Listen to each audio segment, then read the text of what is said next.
घरच्यांचा विरोध असतो, तुम्ही कायदेशीर प्रक्रिया पूर्ण केलेल्या नसतात, त्यावेळेमध्ये काय केलं जातं, काउन्सिलिंग केली जाते, काउन्सिलिंग लावला जातो, मुलीला काउन्सिलिंग केली, मुलाला काउन्सिलिंग केली.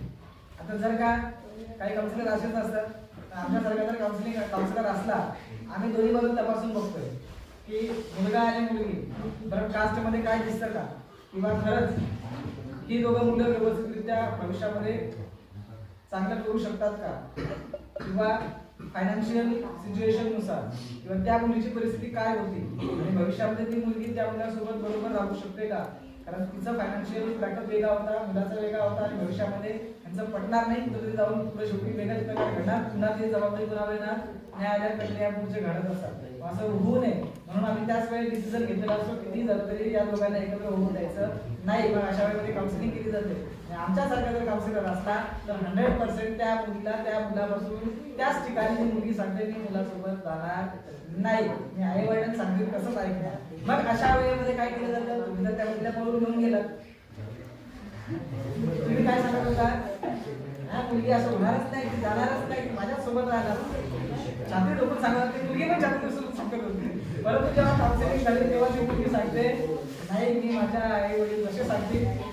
काउन्सिलिंग झाल्यानंतर ती मुलगी घडतात, अजूनही घडतात. मग अशा वेळेमध्ये कोणाचं नुकसान झालं, मुलगी सही सलामत घरी जाते, मुलावर मार पडतो तो वेगळा आणि कारवाई होते ती वेगळी. मग बिचारा मुलगा तो नैराश्यतेमध्ये जातो, डिप्रेशनला जातो, तो प्यार असं करून सुसाईडमध्ये पण जातो. म्हणजे काउन्सिलिंग केल्यानंतर तो सुसाईड नाही करत, तो काही वेगळ्या गोष्टी पण करत असतो, बरोबर ना. मग त्याला कुठेतरी ड्रिंक करायची सवय लागते, त्या गोष्टी चोऱ्या माऱ्या करायची सवय लागते, बरोबर ना.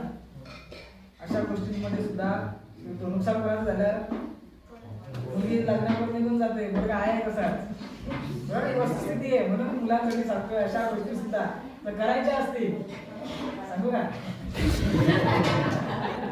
आम्ही त्याच्या कमी सांगतोय, बऱ्याचशा जणांना आम्ही मदत सुद्धा केलेली. पण जर दोन्ही बाजू व्यवस्थित असतील तरच.